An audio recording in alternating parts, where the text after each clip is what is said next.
Chapter number 18 परमाणु भौतिकी, physics का चैप्टर नंबर 18 परमाणु भौतिकी।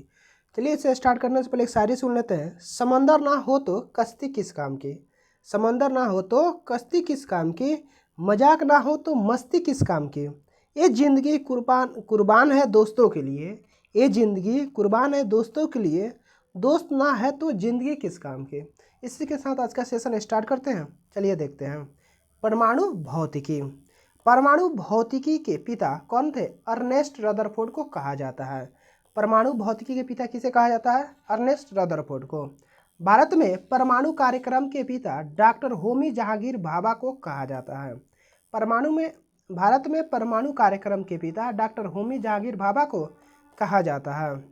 परमाणु एटम परमाणु वे सूक्ष्म कण हैं जो रासायनिक क्रिया में भाग ले सकते हैं। परमाणु वे सूक्ष्म कण हैं जो रासायनिक क्रिया में भाग ले सकते हैं परंतु स्वतंत्र अवस्था में नहीं रह सकते हैं। लेकिन क्या स्वतंत्र अवस्था में नहीं रह सकते हैं परमाणु, ठीक है। परमाणु मुख्यतः 3 मूल कणों इलेक्ट्रॉन, प्रोटॉन और न्यूट्रॉन से मिलकर बने होते हैं। जो परमाणु होते हैं इलेक्ट्रॉन, प्रोटॉन और न्यूट्रॉन से मिलकर बने होते हैं। परमाणु के केंद्र में एक नाभिक होता है जिसमें प्रोटॉन एवं न्यूट्रॉन रहते हैं। इलेक्ट्रॉन नाभिक के चारों ओर चक्कर लगाता है। इलेक्ट्रॉन जो होता है नाभिक के क्या करता है? चारों ओर चक्कर लगाता है। अब परमाणु में प्रोटॉन एवं इलेक्ट्रॉन की संख्या समान एवं आवेश विपरीत होते हैं। परमाणु में प्रोटॉन एवं इलेक्ट्रॉन की संख्या समान एवं क्या होते हैं? आवेश विपरीत होते हैं, जिसके कारण यह उदासीन होता है। जिसके कारण यह क्या होता है? उदासीन होता है। मूल कणों की विशेषताओं के बारे में जानते हैं। कण द्रव्यमान कितना केजी में होता है? आवेश कूलम में कितना होता है? खोजकर्ता कौन है? प्रोटॉन का द्रव्यमान कितना होता है? 1.672 × 10⁻27 केजी होता है। प्रोटॉन का जो आवेश होता है 1.6 × 10⁻19 कूलम होता है। प्रोटॉन का खोज किसने किया था? गोल्डस्टीन। प्रोटॉन का खोज किसने किया था? गोल्डस्टीन ने। न्यूट्रॉन के आते हैं। न्यूट्रॉन का द्रव्यमान कितना होता है? 1.675 × 10⁻27 केजी होता है। न्यूट्रॉन का द्रव्यमान कितना? 1.675 × 10⁻27 केजी होता है। आवेश इस पर नहीं होता है। और न्यूट्रॉन का खोज किसने किया था? चैडविक ने किया था। न्यूट्रॉन का खोज किसने किया था? चैडविक ने। इलेक्ट्रॉन का द्रव्यमान कितना होता है? 9.108 × 10⁻31 केजी होता है। इलेक्ट्रॉन का द्रव्यमान जो होता है 9.108 × 10⁻31 केजी होता है। और आवेश का जो होता है -1.6 × 10⁻19 कूलम होता है। इलेक्ट्रॉन का खोजकर्ता जे थॉम्सन है। इलेक्ट्रॉन का खोजकर्ता कौन है? J Thomson. अब आज मूल कणों की संख्या 30 से ऊपर पहुंच चुकी है। आज मूल कणों की संख्या कितना? 30 से ऊपर पहुंच चुकी है। कुछ प्रमुख मूल कणों का विवरण निम्न है। कुछ प्रमुख मूल कणों का विवरण क्या है? निम्न है। जैसे कण, द्रव्यमान, आवेश, खोजकर्ता और विशेष, ठीक है। पॉजिट्रॉन, चलिए देखते हैं पॉजिट्रॉन के बारे में। पॉजिट्रॉन का द्रव्यमान जो होता है 9.108 × 10⁻31 होता है केजी, ठीक है। और आवेश कितना पॉजिट्रॉन का? 1.6 × 10⁻19 कूलम होता है। और पॉजिट्रॉन का खोजकर्ता कौन? एंडरसन। पॉजिट्रॉन का खोज किसने किया था? एंडरसन। पॉजिट्रॉन का उपयोग है इलेक्ट्रॉन का एंटीकण होता है इलेक्ट्रॉन। अब है न्यूट्रिनो। क्या है? न्यूट्रिनो द्रव्यमान 0 होता है, आवेश 0 होता है। और इसका खोज किसने किया था? पाउली। किसने किया था? पाउली। अब है पाइमैसोन जो है का द्रव्यमान होता है इलेक्ट्रॉन का 274 गुना होता है। पाइमैसोन का जो द्रव्यमान होता है इलेक्ट्रॉन 274 गुना होता है। इस पाइमैसोन का आवेश जो होता है धनात्मक एवं ऋणात्मक दोनों हो सकता है, पॉजिटिव निगेटिव दोनों हो सकता है। और पाइमैसोन का खोज किसने किया? यूकावा ने पाइमैसोन का खोज किया था। पाइमैसोन का विशेषता है अस्थायी जीवन काल 10⁻18 सेकेंड होता है। अब क्या है? प्रोटॉन। क्या है? फोटॉन का द्रव्यमान 0 होता है, आवेश 0 होता है। फोटॉन का खोज किसने किया था? आइंस्टीन ने किया था। फोटोन का विशेषता है इसका वेग प्रकाश के वेग के बराबर होता है। इसका वेग जो होता है प्रकाश के वेग के बराबर होता है।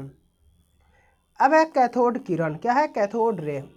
जब विसर्जन नलिका के सिरों पर 20 किलो वोल्ट का विभवांतर लगाया जाता है और उसका दाब 0.1 मिलीमीटर पारे के स्तंभ के बराबर होता है, तो उसके कैथोड से एक इलेक्ट्रॉन पुंज निकलने लगता है।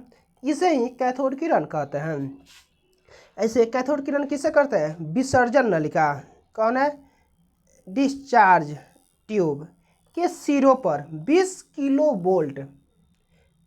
किलो वोल्ट का विभवांतर लगाया जाता है और उसका दाब 0.1 मिलीमीटर पारे के स्तंभ के बराबर होता है, तो उसके कैथोड से एक इलेक्ट्रॉन पुंज निकलने लगता है। इसे ही कैथोड किरण कहते हैं। इसे क्या कहते हैं? कैथोड किरण कहते हैं। अतः कैथोड किरणें केवल उच्च ऊर्जा वाले इलेक्ट्रॉनों का पुंज है। कैथोड किरणें केवल उच्च ऊर्जा वाले इलेक्ट्रॉनों का पुंज है। ठीक है, अब आते हैं गुण। क्या है? गुण के बारे में। पहला है कैथोड किरण को केवल गैस का प्रयोग करके पैदा किया जा सकता है। कैथोड किरण को केवल गैस का प्रयोग करके पैदा किया जा सकता है। दूसरा है कैथोड किरणों के उत्पादन में विभव का स्रोत प्रेरण कुंडली होता है। कैथोड किरणों के उत्पादन में विभव का स्रोत प्रेरण कुंडली में होता है, जो कम विभव के सेल से बहुत उच्च विभव प्रदान करता है। जो कम विभव के सेल से बहुत उच्च विभव क्या करता है? प्रदान करता है। यह पारस्परिक प्रेरणा के सिद्धांत पर कार्य करता है। यह पारस्परिक प्रेरणा के सिद्धांत पर क्या करता है? कार्य करता है। तीसरा है कैथोड किरणें अदृश्य होती है। कैथोड किरणें क्या होती है? अदृश्य होती है और सीधी रेखा में चलती है। कैथोड किरणें अदृश्य होती है और सीधी रेखा में क्या होती है? चलती है।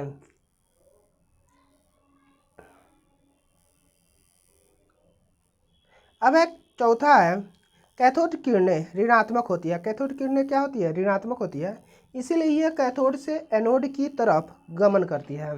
कैथोड किरणें ऋणात्मक होती है, इसलिए यह कैथोड से एनोड की ओर क्या करती है? गमन करती है। ये इलेक्ट्रॉन की बनी होती है। यह किसकी बनी होती है? इलेक्ट्रॉन की बनी होती है और अपनी सतह के लंबवत निकलती है। पांचवा है कैथोड किरण का वेग प्रकाश के वेग का 1/10 गुना होता है। कैथोड किरण का वेग प्रकाश के वेग का 1/10 गुना होता है। छठा पॉइंट कहता है यह किरण विद्युत एवं चुंबकीय क्षेत्र में विक्षेपित होता है। यानी जो यह किरण होता है विद्युत एवं चुंबकीय क्षेत्र में क्या होता है? विक्षोभित होता है। सातवां पॉइंट कहता है यह गैसों को आयनीकृत कर देती है एवं ध्रुव पर ऊष्मीय प्रभाव दिखलाती है। जो कैथोड किरण होता है गैसों को आयनीकृत कर देती है एवं ध्रुव पर क्या ऊष्मीय प्रभाव दिखलाती है। आठवां पॉइंट कहता है कैथोड किरण जो होता है फोटोग्राफी प्लेट को प्रभावित करती है। कैथोड किरण जो होता है फोटोग्राफी प्लेट को क्या करती है? प्रभावित करती है। नौवां कह रहा है जो कैथोड किरण होता है वेधन क्षमता कम होती है। कैथोड किरण की जो वेधन क्षमता होती है क्या होती है? कम होती है। यह पतली धातु की चादर से पार कर जाती है। कैथोड किरण जो होती है इसकी वेधन क्षमता कम होती है, लेकिन यह पतली धातु की चादर को क्या कर जाती है? पार कर जाती है। अब है 10वां कह रहा है कैथोड किरण जब विद्युतीय क्षेत्र से होकर लंबवत गुजरती है तो इसका रास्ता क्या होता है? परवलयाकार होता है। यानी कैथोड किरणों से जब विद्युतीय क्षेत्र से होकर लंबवत गुजरती है तो इसका रास्ता क्या होता है? परवलयाकार होता है। अब आते हैं नोट। जब कैथोड किरणें किसी उच्च परमाणु क्रमांक वाली धातु जैसे टंगस्टन पर गिरती है तो ये एक्स किरणें उत्पन्न करती है। कौन किरणें? एक्स किरणें उत्पन्न करती है। अब आते हैं धनात्मक किरणें, पॉजिटिव ऑफ कैनाल रे।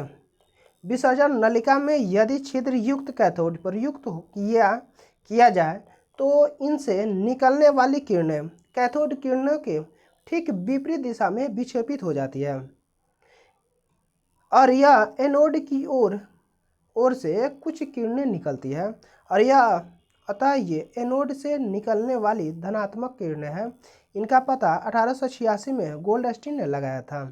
धनात्मक किरणें जो होती है विसर्जन नलिका में यदि छिद्र युक्त कैथोड प्रयुक्त किया जाए तो इनसे निकलने वाली किरणें कैथोड किरणों के ठीक विपरीत दिशा में विक्षेपित हो जाती है और एनोड की ओर कुछ किरणें निकलती है और एनोड की ओर क्या होती है, कुछ किरणें निकलती है।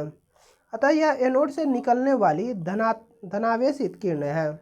यह एनोड से निकलने वाली क्या है, धनावेशित किरणें है। इसका पता 1886 ईस्वी में गोल्डस्टीन ने लगाया था।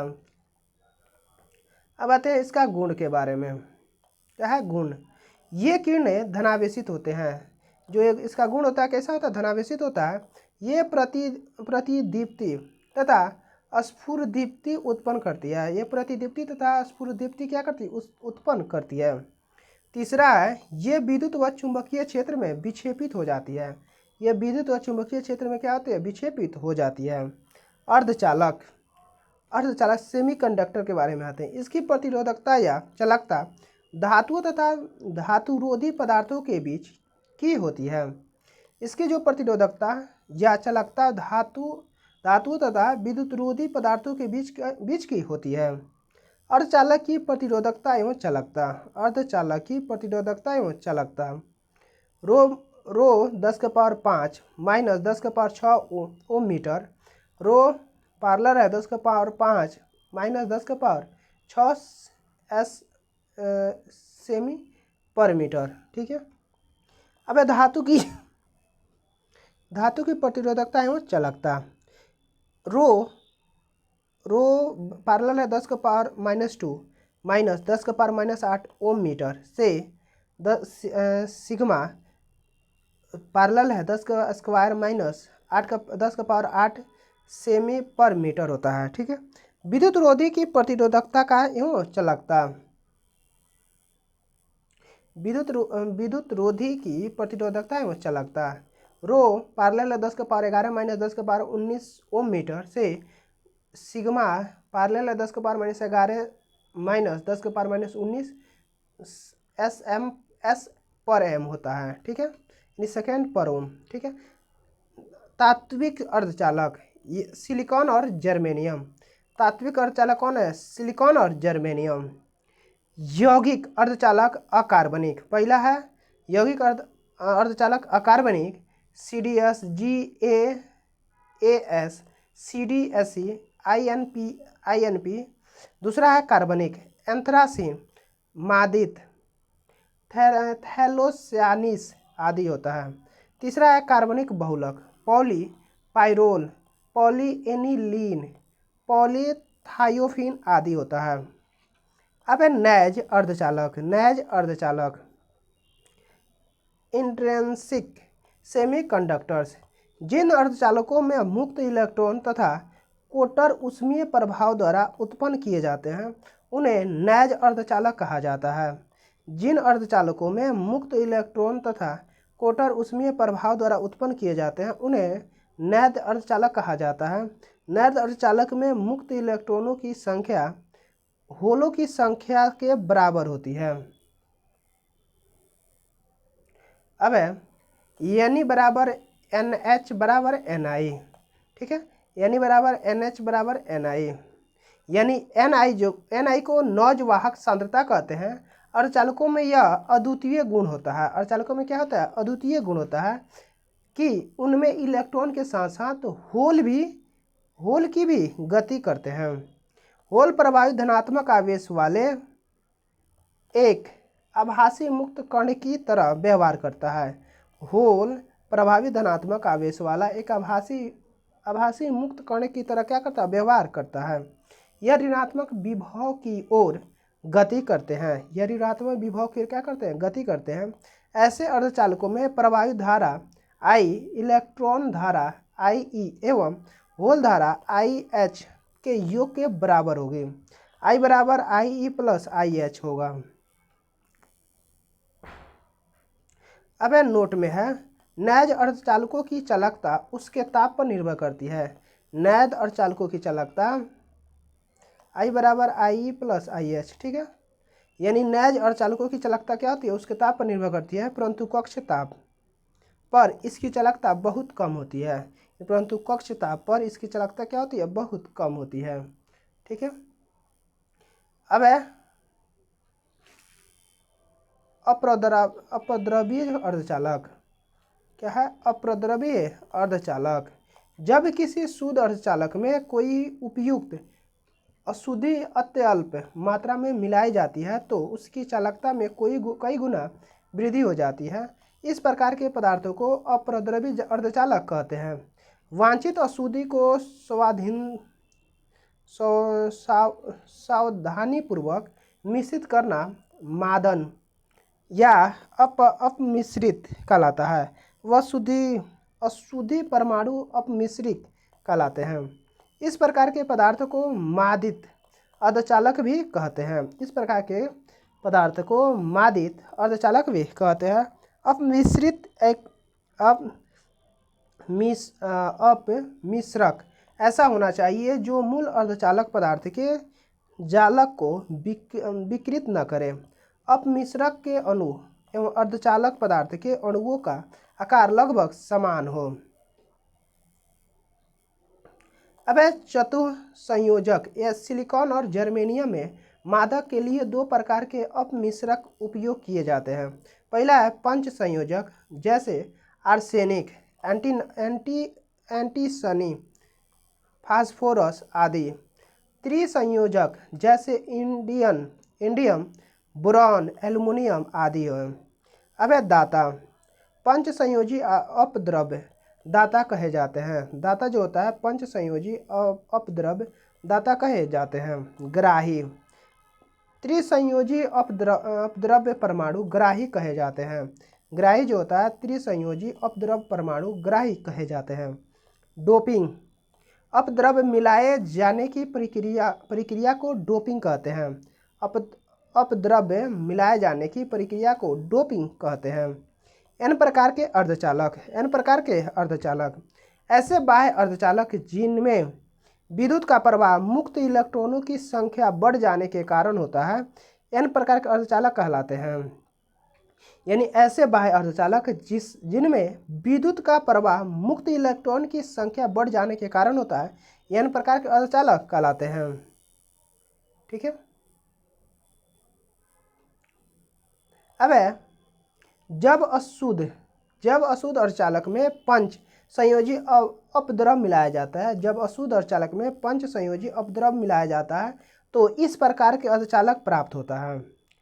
पंच संयोजी मिश्रक विद्युत चालक के लिए एक अतिरिक्त इलेक्ट्रॉन प्रदान करता है और इसीलिए इसे दाता अशुद्धि कहते हैं। इसे क्या कहते हैं, दाता अशुद्धि कहते हैं। अतः पंच संयोजक अपमिश्रण के साथ अपमिश्रण होने पर नैज अर्धचालक में इलेक्ट्रॉन बहुसंख्यक आवेश वाहक तथा होल अल्पांश आवेश वाहक बन जाते हैं। n प्रकार के अर्धचालक के लिए यानी बड़ा होगा NH से। अब है p प्रकार के अर्धचालक। जिन अर्धचालकों में विद्युत का प्रवाह कोटरों की गति के कारण होता है, जिन अर्धचालकों में विद्युत का प्रवाह कोटरों की गति के कारण होता है, उन्हें p प्रकार के अर्धचालक कहते हैं। शुद्ध अर्धचालक में त्रिसंयोजी अपद्रव्य मिलाने से ऐसे अर्धचालक प्राप्त होते हैं। ऐसे अर्धचालक के लिए होल बहुसंख्यक वाहक तथा इलेक्ट्रॉन अल्पसंख्यक वाहक हैं। अतः p प्रकार के अर्धचालकों के लिए NH बड़ा और सबसे बड़ा होगा Ne से। ठीक है, n बड़ा होगा Ne से। ठीक है। नोट में है ताप बढ़ाने पर अर्धचालक की चालकता बढ़ती है। ताप बढ़ाने पर अर्धचालक की चालकता बढ़ती है, परंतु चालक की चालकता घटती है। क्या होती है, घटती है। अब है पीएन संधि के बारे में आते हैं। पीएन संधि बहुत सी अर्धचालक युक्तियों जैसे डायोड, ट्रांजिस्टर आदि की मूल इकाई है। पीएन संधि बहुत सी अर्धचालक युक्तियों जैसे डायोड, ट्रांजिस्टर आदि की क्या मूल इकाई। अर्धचालक डायोड यह मूल रूप से एक पीएन संधि होती है। अर्धचालक डायोड जो है यह मूल रूप से पीएन संधि होती है, जिसके सिरों पर धात्विक संपर्क जुड़े होते हैं, ताकि इस संधि पर कोई बाह्य वोल्टता अनुप्रयुक्त की जा सके, कोई बाह्य बोल्टता को अनुप्रयुक्त की जा सकते हैं। अब है अग्रदिशित दिशिक अब है बायस में पीएन संधि डायोड। अग्रदिशित बायस में पीएन संधि डायोड, जब किसी अर्धचालक डायोड के दो सिरों के बीच कोई बाह्य बोल्टता भी इस प्रकार अनुप्रयुक्त की जाती है कि बैटरी का धन टर्मिनल पी फलक तथा ऋण टर्मिनल एन फलक से संयोजित करते हैं, तो इसे अग्रदिशिक बायसिस कहते हैं। अग्रदिशिक बायसिस कहते हैं। अब पश्च दिशिक वायस में पीएन संधि डायोड, जब किसी अर्धचालक डायोड के दो सिरों के बीच कोई बाह्य बोल्टता इस प्रकार अनुप्रयुक्त करते हैं कि बैटरी के धन टर्मिनल को एन फलकों से तथा ऋण टर्मिनल को पी फलक से जोड़ते हैं, तो डायोड को पश्च दिशिक बायसिस कहते हैं। यानी डायोड को पश्च दिशिक बायसिस कहते हैं।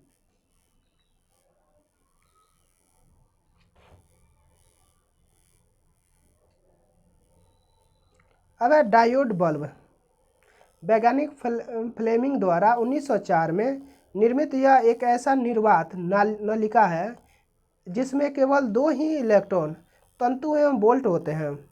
तंतु टंगस्टन का एक पतला तार होता है जिस पर बेरियम ऑक्साइड का लेप होता है। इसे बैटरी से गर्म करने पर इलेक्ट्रॉन निकलते हैं जो धनावेशी प्लेट की ओर चलते हैं।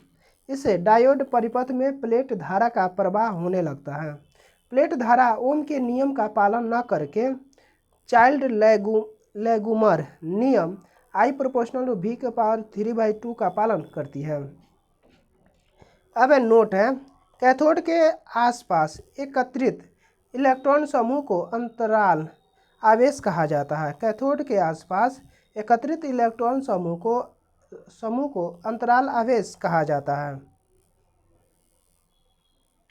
अब उपयोग, डायोड बल्ब रिजुकारी के रूप में प्रयुक्त होता है। डायोड बल्ब रिजुकारी के रूप में क्या होता है? प्रयुक्त होता है, अर्थात इसके द्वारा प्रतिवर्ती धारा को दिष्ट धारा में बदलते हैं। प्रतिवर्ती धारा को क्या करते हैं? दिष्ट धारा में बदलते हैं। ट्रायोड बल्ब यह 3 इलेक्ट्रोड प्लेट ग्रिड व तंतु वाली एक निर्वात नलिका है। यह 3 इलेक्ट्रोड प्लेट ग्रिड व तंतु वाली एक निर्वात नलिका है। इसका निर्माण 1907 ईस्वी में लीडी फॉरेस्ट अमेरिका ने किया था। उपयोग, ट्रायोड बल्ब का प्रवर्धक, दोलित्र, प्रेसी एवं संसूचक की तरह प्रयोग करते हैं। संसूचक के रूप में क्या करते हैं? प्रयोग करते हैं। अब है जेनर डायोड। इसका आविष्कार सी जेनर ने किया था। जेनर डायोड जो है इसका आविष्कार सी जेनर ने किया था। इसे भंजन क्षेत्र में पश्च दिशिक वायस में प्रचालित करने के लिए डिजाइन किया गया है। अब इसे भंजन क्षेत्र में पश्च दिशिक वायस में प्रचलित करने के लिए डिजाइन किया गया है व इसका उपयोग बोल्टता नियंत्रण के रूप में किया जाता है और इसका उपयोग बोल्टता नियंत्रण के रूप में किया जाता है। फोटोडायोड, इसका उपयोग प्रकाशिक संकेतों के संसूचक में होता है। फोटोडायोड जो है इसका उपयोग प्रकाशिक संकेतों को संसूचक में होता है। यानी फोटोडायोड इसका उपयोग प्रकाशिक संकेतों में संसूचक में होता है। प्रकाश उत्सर्जन डायोड एलईडी, इसका आविष्कार निक होल न्याक ने किया था। यह विद्युत ऊर्जा को प्रकाश ऊर्जा में रूपांतरित करता है। जिन अर्धचालक का उपयोग दृश्य एलईडी के निर्माण में होता है उनका बैंड अंतराल कम से कम 1.8 इलेक्ट्रॉन वोल्ट होना चाहिए।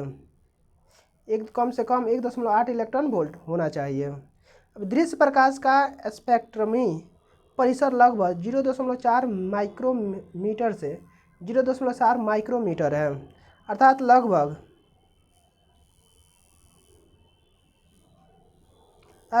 3 इलेक्ट्रॉन वोल्ट से 1.8 इलेक्ट्रॉन वोल्ट तक होता है। यौगिक अर्धचालक गैलियम आर्सेनिक फॉस्फाइड गैलियम का उपयोग विभिन्न वर्णों में एलईडी के निर्माण में होता है। ठीक है, जैसे गैलियम का उपयोग लाल एलईडी बनाने में तथा GaAs का उपयोग अवरक्त एलईडी बनाने में होता है। अब इस एलईडी का उपयोग सुदूर नियंत्रण, चोर घंटी संयंत्रों, प्रकाशिक संचार आदि में किया जाता है। अब प्रकाश उत्सर्जन डायोड विद्युत संदीप्ति के सिद्धांत पर कार्य करती है। प्रकाश उत्सर्जन डायोड जो है विद्युत संदीप्ति के सिद्धांत पर कार्य करती है। अब आते हैं सौर सेल के बारे में। किसके? सौर सेल। सौर सेल सौर ऊर्जा को विद्युत ऊर्जा में रूपांतरित करता है। सौर सेल जो होता है, सौर सेल सौर ऊर्जा को विद्युत ऊर्जा में रूपांतरित करता है। धूप में रखे जाने पर किसी प्रारूपी सौर सेल को 0.5 से 1 वोल्ट तक वोल्टता विकसित होती है तथा लगभग 0.7 वाट विद्युत उत्पन्न कर सकते हैं। जब बहुत अधिक संख्या में सौर सेलों को संयोजित करते हैं तो यह व्यवस्था सौर पैनल कहलाती है।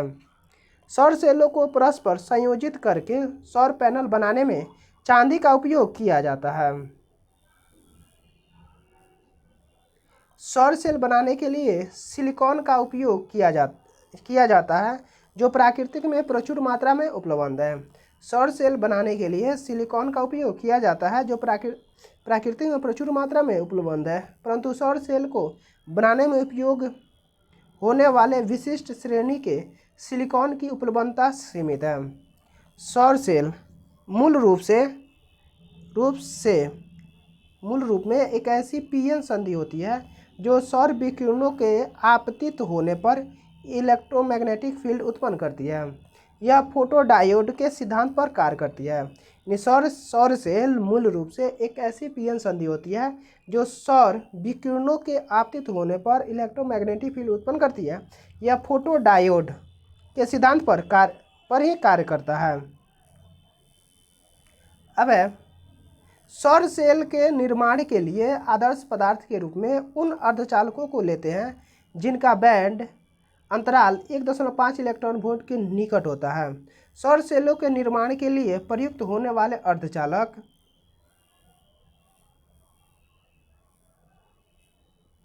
पदार्थ जैसे सिलिकॉन, GaAs, CdTe, CuLnSe2 आदि हैं। सौर सेलों के निर्माण के लिए पदार्थों के चयन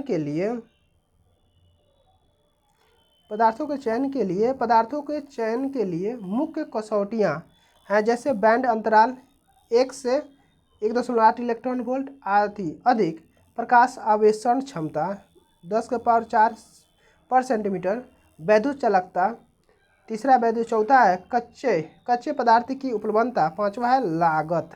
ठीक है, अब आगे देखते हैं। उच्च लागत तथा कम क्षमता होने पर भी सौर सेलों का उपयोग बहुत से वैज्ञानिक तथा प्रौद्योगिक अनुप्रयोगों के लिए किया जाता है। मानव निर्मित उपग्रहों तथा अंतरिक्ष अन्वेषण युक्तियों जैसे मार्स ऑर्बिटरों से सौर सेलों का उपयोग प्रमुख ऊर्जा स्रोतों के रूप में किया जाता है।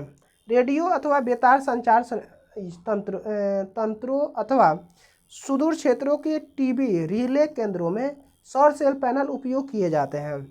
ट्रैफिक सिग्नलों, परिकल्पकों तथा बहुत से खिलौनों में सौर सेल लगे रहते हैं। अब नोट है, भारत प्रति वर्ष 5000 ट्रिलियन किलोवाट घंटा सौर ऊर्जा प्राप्त करता है। अनुमानित स्वच्छ आकाश बादल रहित की स्थिति होने पर पृथ्वी के किसी क्षेत्र में प्रतिदिन प्राप्त होने वाली की सौर ऊर्जा औसतन 4 से 7 किलोवाट पर मीटर स्क्वायर के बीच होता है। पृथ्वी के वायुमंडल की परिरेखा पर सूर्य की किरणों के लंबवत स्थित खुले क्षेत्र के प्रति एकांक क्षेत्रफल पर प्रति सेकंड पहुंचने वाली सौर ऊर्जा को सौर स्थिरांक कहते हैं।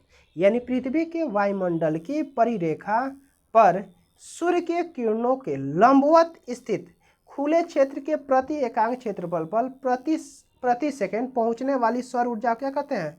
सौर स्थिरांक कहते हैं। संबंधित क्षेत्र को सूर्य से पृथ्वी की औसत दूरी रहने पर सौर स्थिरांक का सन्निकट मान 1.4 किलोजूल प्रति सेकंड वर्ग मीटर अथवा 1.4 किलोवाट पर मीटर स्क्वायर होता है। अब है संधि ट्रांजिस्टर। 1947 में ट्रांजिस्टर के आविष्कार का श्रेय बेल टेलीफोन प्रयोगशाला यूएसए के जे बार्डिन और डब्ल्यू.एच. वेटन को जाता है। यह ट्रांजिस्टर एक बिंदु संपर्क ट्रांजिस्टर है। यह एक ट्रांजिस्टर एक बिंदु संपर्क क्या है? ट्रांजिस्टर था। पहले संधि ट्रांजिस्टर का आविष्कार 1951 में विलियम साकेल ने 2 पीएन संधियों के एक दूसरे के पश्चात फलकों को जोड़कर किया है। नोट है, जब तक केवल संधि ट्रांजिस्टर ज्ञात था इसे केवल ट्रांजिस्टर कहा जाता था, परंतु समय के साथ नए नए ट्रांजिस्टरों का आविष्कार हुआ। वह नए ट्रांजिस्टरों को पुराने से भेद करने के लिए इन्हें द्विध्रुवीय संधि ट्रांजिस्टर कहते हैं। बाइपोलर जंक्शन ट्रांजिस्टर बीजेटी कहते हैं। अब एक किसी ट्रांजिस्टर में 3 अपमिश्रित क्षेत्र होते हैं जो मिलकर अपने बीच में 2 पीएन संधि बनाते हैं। एनपीएन ट्रांजिस्टर, इसमें एन प्रकार के अर्धचालक के 2 खंड पी प्रकार के अर्धचालक के एक खंड द्वारा पृथक किए जाते हैं।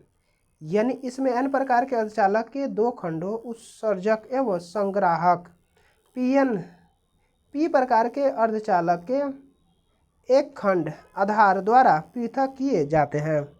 अब है पीएनपी ट्रांजिस्टर। इसमें पी प्रकार के अर्धचालक के 2 खंड एन प्रकार के अर्धचालक के एक खंड द्वारा पृथक किए जाते हैं। अब है उत्सर्जन के बारे में। यह ट्रांजिस्टर में प्रवाहित धारा के लिए बहुसंख्यक आवेश वाहक की अत्यधिक मात्रा में आपूर्ति करता है। उत्सर्जक जो होता है यह ट्रांजिस्टर में प्रवाहित धारा के लिए बहुसंख्यक आवेश वाहक की अत्यधिक मात्रा में आपूर्ति करता है। आधार बेस जो होता है यह केंद्रीय खंड होता है। आधार जो होता है यह क्या होता है? केंद्रीय खंड होता है। यह अत्यंत पतला तथा कम अपमिश्रित होता है। यह अत्यंत पतला तथा कम अपमिश्रित होता है। संग्राहक, यह खंड उत्सर्जक द्वारा प्रदान किए गए बहुसंख्यक आवेश वाहकों के अधिकांश भाग का संग्रहण करता है। यानी संग्राहक जो होता है यह खंड उत्सर्जन द्वारा प्रदान किए गए बहुसंख्यक आवेश वाहकों के अधिकांश भाग का संग्रहण करता है। संग्राहक फलक साधारण अपमिश्रित होता है, परंतु साइज में यह उत्सर्जन से बड़ा होता है। परंतु साइज में क्या होता है? उत्सर्जन से बड़ा होता है। अब आते हैं ट्रांजिस्टर का उपयोग। मूल रूप से इसका आविष्कार प्रवर्धक की भांति कार्य करने के लिए किया गया था। मूल रूप से इसका आविष्कार प्रवर्धक के भांति कार्य करने के लिए किया गया था जो किसी सिग्नल को आवर्धित प्रति उत्पन्न करता है। वर्तमान में ट्रांजिस्टर का उपयोग अनेक प्रकार से होता है। वर्तमान में ट्रांजिस्टर का जो उपयोग है अनेक प्रकार से होता है। इसे प्रवर्धक, एम्पलीफायर, स्विच, वोल्टेज नियामक, रेगुलेटर, सिग्नल मॉड्यूलेटर,